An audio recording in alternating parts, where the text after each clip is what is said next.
Assalamualaikum warahmatullahi wabarakatuh. Ya, baiklah, kita kembali lagi di video pembelajaran untuk mata pelajaran pemrograman dasar. Eh, Mudah-mudahan kita semua selalu dalam keadaan sehat, ya, dan kalau sehat bisa menyelesaikan semester ini dengan eh, baik sampai di akhir semester ini. Nah, sebelumnya kan kita sudah membahas mengenai algoritma, pengertian dari algoritma,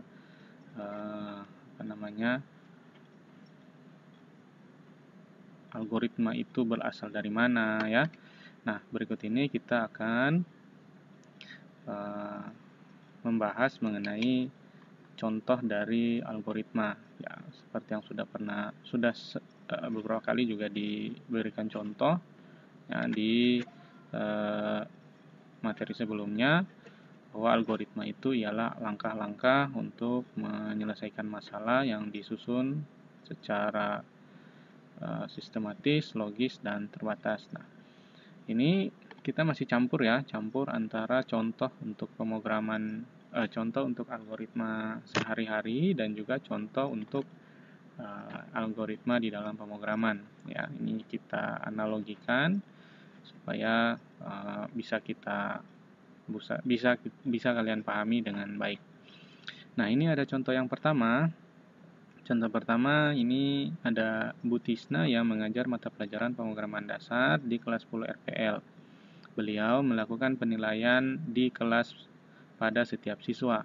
Setiap siswa mendapatkan nilai sesuai dengan kriteria penilaian. Nah, dari pernyataan tersebut, berapakah nilai tertinggi?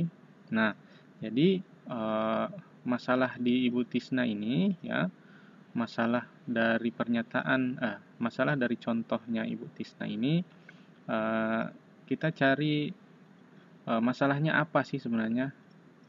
Nah, pertanyaannya ini, berapakah nilai tertinggi? Berarti masalah yang kita berikan ke contoh kasus Ibu Tisna ini ialah nilai tertinggi ini. Jadi masalahnya ada nilai tertinggi. Nah, ini kan contoh Bu Tisna. Kemudian pertanyaannya, berapakah nilai tertinggi? Artinya yang menjadi pertanyaan atau yang menjadi masalah dari contoh satu ini ialah nilai tertinggi. Kemudian contoh kedua, pada papan pengumuman tercantum daftar nama siswa kelas 11 kimia industri yang tuntas pada praktikum. Bagaimana cara mengetahui apakah Rahmawati tuntas pada pelajaran tersebut? Ya. Nah, jadi masalahnya di sini apa? Masalahnya adalah bagaimana mengetahui si Rahmawati ini tuntas pada mata pelajaran asas kimia. Ya. Jawaban dari masalah ini adalah mencari nama Rahmawati pada daftar siswa. Nah, jadi masalahnya adalah cara untuk mengetahui Rahmawati ini tuntas. Nah, jawaban dari masalah tersebut atau solusinya adalah ini, mencari nama Rahmawati pada daftar siswa. Jika namanya tercantum pada daftar, artinya dia tuntas. Jika namanya tidak tercantum, berarti dia tidak tuntas. Nah, berbeda dengan contoh di Ibu Tisna ini. Jadi di contoh Ibu Tisna ini tidak menyebutkan nilai, ya, tidak menyebutkan nilai dari setiap siswa. Tapi yang disebutkan adalah setiap siswa mendapatkan nilai sesuai dengan kriteria penilaian. Nah, yang menjadi masalah adalah berapakah nilai tertinggi. Nah, maka untuk menyelesaikan ini masalah nilai tertinggi ini ialah mencari nilai tertinggi pada daftar nilai si Ibu Tisna. Ya. Nah, di contoh 2, mencari apakah nama Rahmawati ini tuntas. Ya kan? Nah, kemudian saya lanjut di contoh yang ketiga. Setiap siswa diukur tinggi badannya. Dari pengukuran tersebut dihasilkan daftar tinggi badan siswa. Nah, bagaimana urutan tinggi badan siswa dari siswa yang terendah ke yang tertinggi? Berarti masalahnya apa? Masalahnya adalah mengurutkan apa? Mengurutkan tinggi badan siswa dari yang rendah ke yang tinggi. Nah, jawaban untuk menyelesaikan masalah ini ialah ya berarti diurutkan ya daftar tinggi badan siswa dari yang paling rendah sampai dengan yang paling tinggi. Ya, masalahnya adalah jadi tadi masalahnya adalah mengurutkan kan. Nah, bagaimana DP urutan? Bagaimana urutan tinggi dari yang paling rendah ke yang tertinggi? Berarti jawabannya adalah mengurutkan daftar tinggi badan siswa yang sudah terurut dari yang paling rendah ke yang tertinggi. Nah, ketiga contoh di atas memiliki banyak kemiripan dengan masalah lain yang muncul dalam kehidupan nyata. Ya kan? Contoh beberapa yang sudah sering disampaikan di beberapa pertemuan terakhir, misalnya saya mengantuk. Masalahnya berarti adalah mengantuk. Nah, solusi untuk menyelesaikan masalah mengantuk ialah saya harus tidur. Ya kan? Tidur adalah solusi dari masalah mengantuk. Karenanya, masalah yang muncul biasa dinyatakan dengan beberapa ukuran atau parameter. Nah, untuk mempermudah identifikasi masalah dan mencari solusinya, setiap permasalahan memiliki satu atau lebih parameter yang dapat ditemukan pada deskripsi masalah tersebut. Deskripsi artinya ini, uraiannya ya, uraian dari masalah. Pada contoh pertama, parameter yang ada adalah daftar nilai, atau bisa kita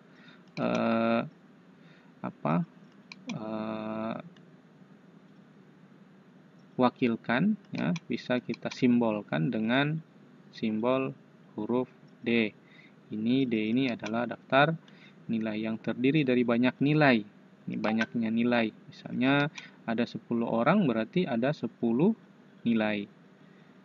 Ya, kemudian T yaitu nilai tertinggi. Nah, setiap parameter dapat diberikan nilai. Parameter D, parameter B, dan parameter T itu bisa diberikan nilai. Proses pemberian nilai ini disebut dengan instansiasi masalah. Dan jawaban dari instansiasi masalah ini disebut dengan solusi. Baik, mudah-mudahan bisa paham sampai sini ya. Jadi, proses untuk memberikan nilai ke parameter, ini adalah parameter, ya, itu disebut dengan instansiasi masalah. Dan instansiasi masalah, jawaban dari instansiasi masalah disebut dengan solusi. Nah, kita ambil contoh di contoh pertama, instansiasi masalah pada contoh pertama. Nah, di contoh pertama kan itu tidak menyebutkan nilai, ya kan? Nah, kita bisa mengisi itu parameter daftar nilai itu yang disimbolkan dengan D.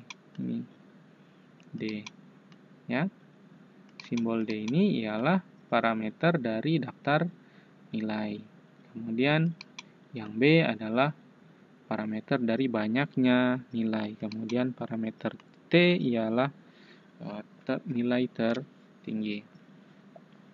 Kemudian saya lanjut.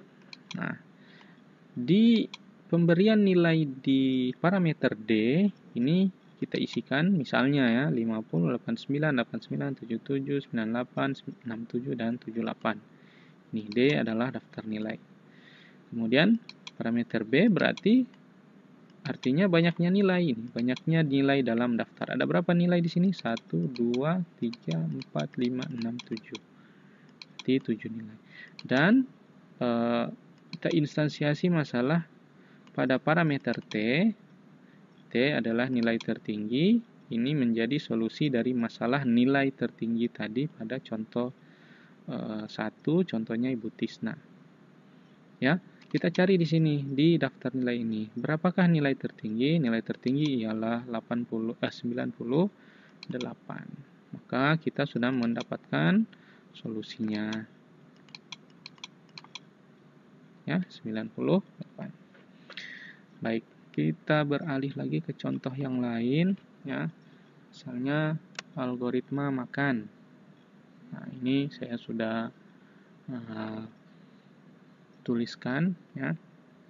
Algoritma makan. Pertama, ambil piring dan sendok. Kemudian ambil nasi, ambil lauk pauk, kemudian duduk dan makan. Apakah algoritmanya sudah sampai situ? Iya, memang cuma sampai situ dan harus berhenti. Ya, kita coba lihat ke ini prinsip dari algoritma. Yang pertama ialah algoritma harus berhenti setelah mengerjakan sejumlah langkah terbatas. Di sini kita lihat judulnya. Judulnya adalah algoritma makan, berarti hanya sampai pada proses untuk makan. Ya kan? Hanya sampai kita lihat judulnya. Kita lihat judulnya, kemudian kita batasi. Ya, kita batasi hanya sampai pada judulnya saja. Tidak boleh kita panjangkan, tidak boleh kita pendekkan. Kita mengacu pada prinsip algoritma. Ya. Prinsip yang pertama, dia harus berhenti setelah mengerjakan sejumlah langkah terbatas. Di contoh sini, langkah terbatasnya ialah makan. Langkah terbatasnya ialah makan. Ya, langkah terbatasnya adalah makan. Berarti, kalau dia sudah duduk dan mulai makan, itu artinya algoritmanya harus berhenti. Dan bisa paham ya sampai sini. Kemudian, contoh berikutnya, contoh 5 misalnya, algoritma penjumlahan 2 angka. Ya, algoritma penjumlahan 2 angka. Nah, yang pertama ialah berarti ada 2 angka yang akan kita jumlahkan. Ya, ada 2 angka yang akan kita jumlahkan. Yang pertama ialah baca atau input angka pertama. Ini angka pertama ini bisa kita instansiasi ya, bisa kita isi dengan berbagai macam nilai. Angka pertama ini bisa 1, bisa 2, bisa 3, bisa 4, 5, 10, 100, 1000, 1 juta, 1 miliar bisa ya. Kemudian, langkah yang kedua ialah baca atau input angka kedua. Sama juga, angka kedua ini bisa kita isi dengan berbagai macam nilai. 1 miliar, 1 triliun. Ya. Nah, kemudian langkah berikutnya ialah jumlahkan angka pertama dan angka kedua. Jumlahkan angka pertama tambah angka kedua. Di angka pertama tadi yang kita isikan nilainya ada di sini, kemudian angka kedua yang kita isikan nilainya ada di sini, itu jumlahkan. Setelah diproses, kemudian dapatkan hasil kan? Kita mendapatkan hasil, kemudian tampilkan hasil penjumlahan.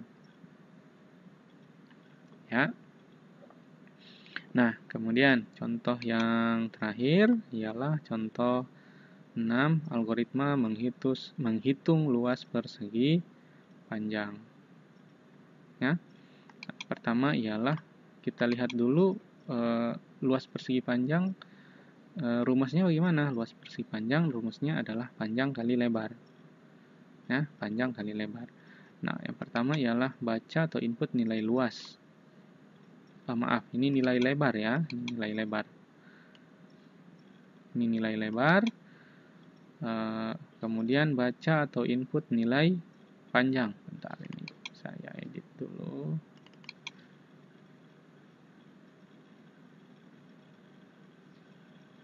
Saya edit.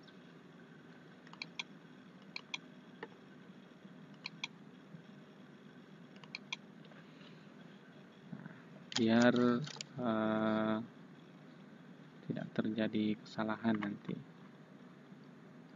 ketika kalian baca. Ini nilai lebar. Panjang, ini saya putar lebar.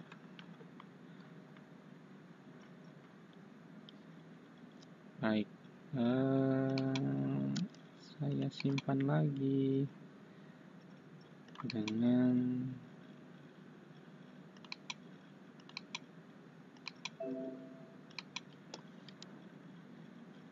oke, sudah selesai.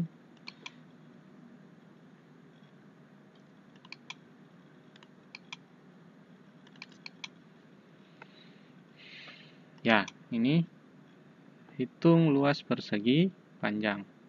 Pertama, baca atau input nilai panjang, kemudian yang kedua baca atau input nilai lebar, kemudian menghitung luas.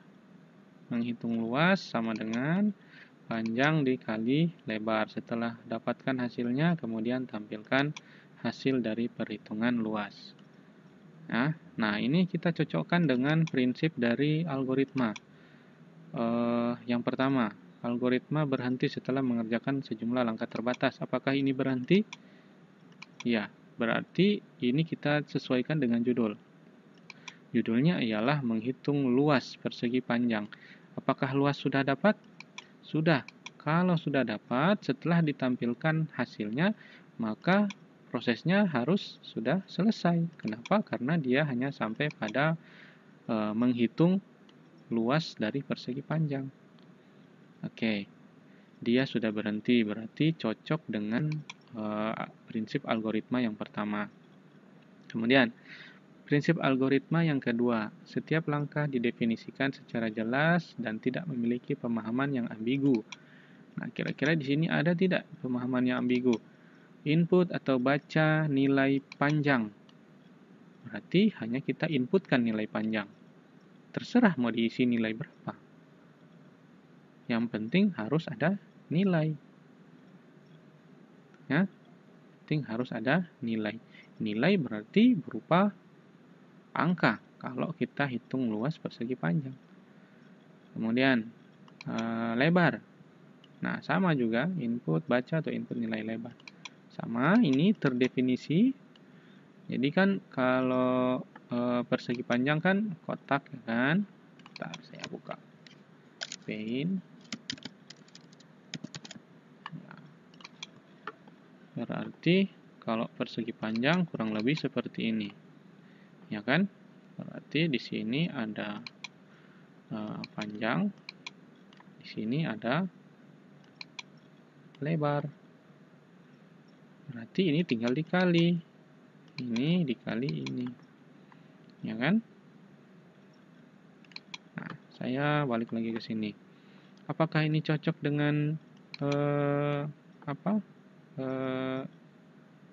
prinsip algoritma ini? Yang kedua, didefinisikan setiap langkah didefinisikan secara jelas. Ya, coba kita lihat ke ini. Di sini berarti bisa saja ada nilai. Ini P misalnya bisa nilai panjangnya 10. Kemudian nilai lebarnya bisa jadi misalnya 5. Ini kan jelas ada nilainya. Kan jelas ada nilainya, ya kan? Nah, jadi saya pikir ini jelas ya, tidak ambigu atau pengertian yang tidak pasti, ya, mengambang seperti itu, ya. Baca nilai panjang, baca nilai lebar, baca atau input, kemudian hitung luas panjang. Langkah yang berikutnya ialah hitung luas. Luas sama dengan panjang dikali lebar. Setelah kita dapatkan nilainya, nilai luasnya, maka kemudian berikutnya adalah kita tampilkan hasil dari menghitung luas persegi panjang. Ya. Nah, ini coba apakah itu sesuai dengan prinsip-prinsip kita lihat ya.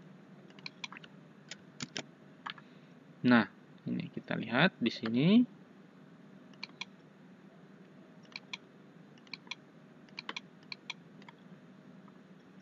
Bentar, saya ganti warna merah. Nah, di sini prinsip yang berikutnya ialah algoritma harus memiliki 0 atau lebih masukan. Nah, di sini di manakah kira-kira masukannya? Masukan berarti input. Nah, dari sini saja sudah bisa kita eh,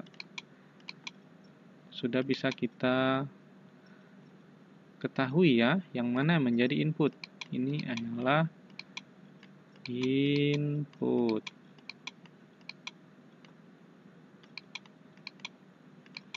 Nah, kemudian kalau di dalam proses yang pemrograman komputer itu harus ada 3 bagian, input, proses, dan output. Masih ingat ya, IPO. Nah, yang menjadi bagian proses ialah langkah nomor 3, yaitu hitung luas persegi panjang. Ini adalah prosesnya, dia memproses apa yang sudah menjadi inputan. Ya, dia memproses nilai yang sudah kita input. Ya. Nah, kemudian tentunya sudah ada 2 langkah, maka langkah yang terakhir ialah menampilkan hasil. Ini dia sebagai output.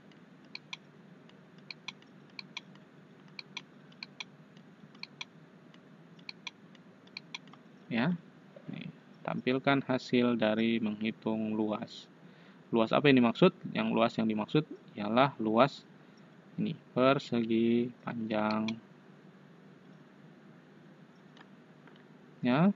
Nah, mudah-mudahan sampai di sini bisa dipahami ya, bisa dipahami dan bisa dimengerti, karena nanti akan ada tugas ya, akan ada tugas.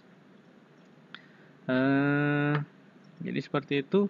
Coba kita lihat di contoh yang sebelumnya.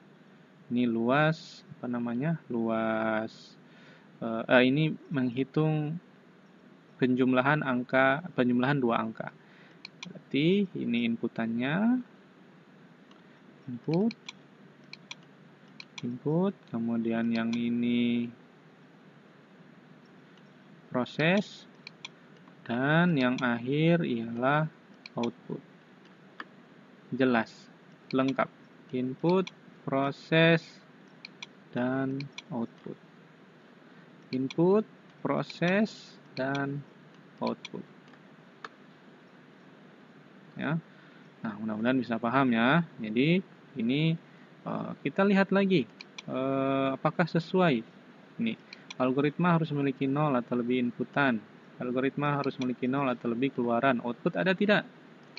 Ada. Ini outputnya ada. Ini input ada. Ini output ada. Kemudian yang terakhir ialah algoritma harus efektif. Jadi setiap langkah harus sederhana sehingga dapat dikerjakan dalam sejumlah waktu yang masuk akal. Ini sama seperti contoh yang saya contohkan di materi sebelumnya, misalnya 2 tambah 2 sama dengan 4. Ya. Nah, langkah tidak efektifnya ialah begini. 1 tambah 1 tambah 2 tambah 1 tambah 1. Hasilnya sama-sama 4, tapi ini tidak efektif. Ini tidak efektif ya. Ini tidak efektif. Karena di sini harus dijumlahkan lagi ini. Ini 2 tambah 2 sama dengan 4. Ya. Jadi tidak efektif. Kenapa tidak ditulis langsung 2 saja? Ya kan? Itu tidak efektif. Apakah ini efektif? Saya pikir ini efektif. Ya, karena ini tidak berbelit-belit. Ini bisa dipahami. Input nilai panjang. Artinya nilai dari panjang. Nah, ini saya coba contohkan di sini. Yang tadi di sini berarti ada nilai panjang. Ini ada nilai panjang. Di sini ada nilai lebar.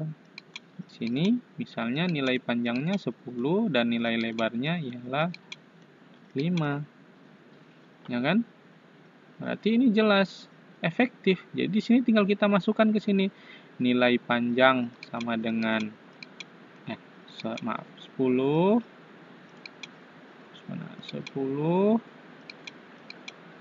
nilai lebar sama dengan 5.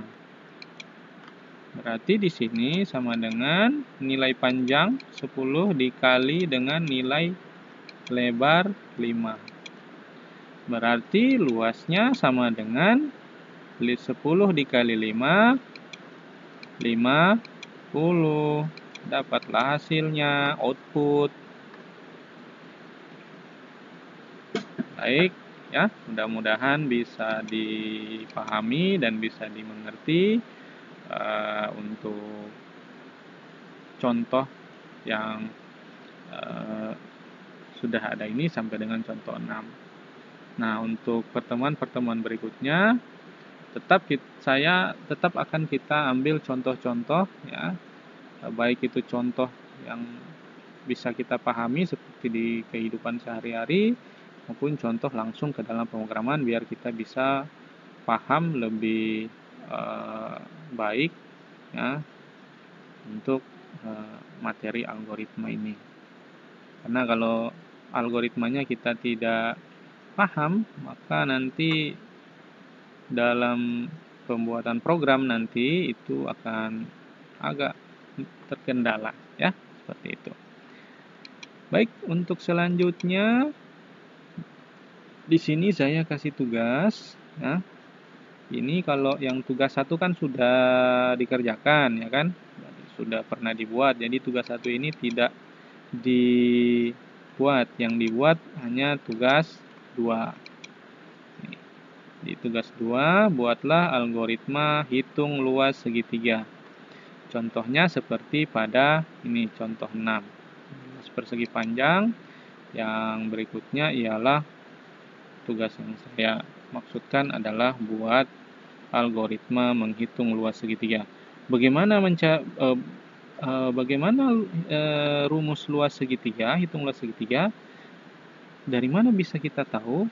Ya, bukalah internet. Kalau memang tidak mau buka lagi buku materi matematika di SMP, ya.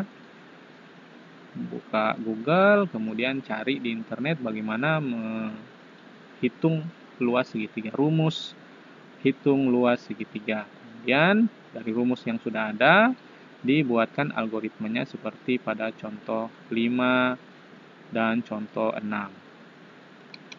Sampai sini mudah-mudahan bisa paham. Kemudian untuk tugasnya saya tunggu 2 minggu depan. Berarti tanggal berapa itu, ya. Saya kasih waktu agak panjang biar tidak terlalu buru-buru dan tidak terlalu membebani kalian. Karena mungkin di mata pelajaran yang lain juga banyak tugasnya, ya. Jadi waktunya saya panjangkan 2 minggu, mulai dari hari ini, mulai dari pertemuan ini sampai 2 minggu ke depan, ya. Untuk video pembelajaran kita hari ini sampai di sini dulu, ya. Kita akan lanjutkan lagi di video berikutnya. Jangan lupa untuk like, komen, dan juga di subscribe, karena subscribe itu gratis. Supaya kemudian jangan lupa dihidupkan notifikasinya, ya, tanda loncengnya diklik supaya apabila ada video pembelajaran yang baru bisa langsung ada pemberitahuan, ya. Siapa tahu nanti untuk video di kelas 12 yang saya buat untuk kelas 12 kalian bisa lihat, siapa tahu bisa mencobanya apabila tertarik, ya, seperti itu. Jadi, jangan lupa di subscribe karena subscribe itu gratis. Sebelum saya akhiri, mudah-mudahan kita selalu jaga kesehatan, ya, selalu jaga kesehatan di masa pandemi seperti ini supaya kita selalu sehat dan bisa menyelesaikan semester ini dengan baik. Terima kasih sudah menonton video pembelajaran ini. Mudah-mudahan apa yang kita pelajari akan ada manfaatnya di kehidupan kita selanjutnya. Saya tutup. Terima kasih. Assalamualaikum warahmatullahi wabarakatuh.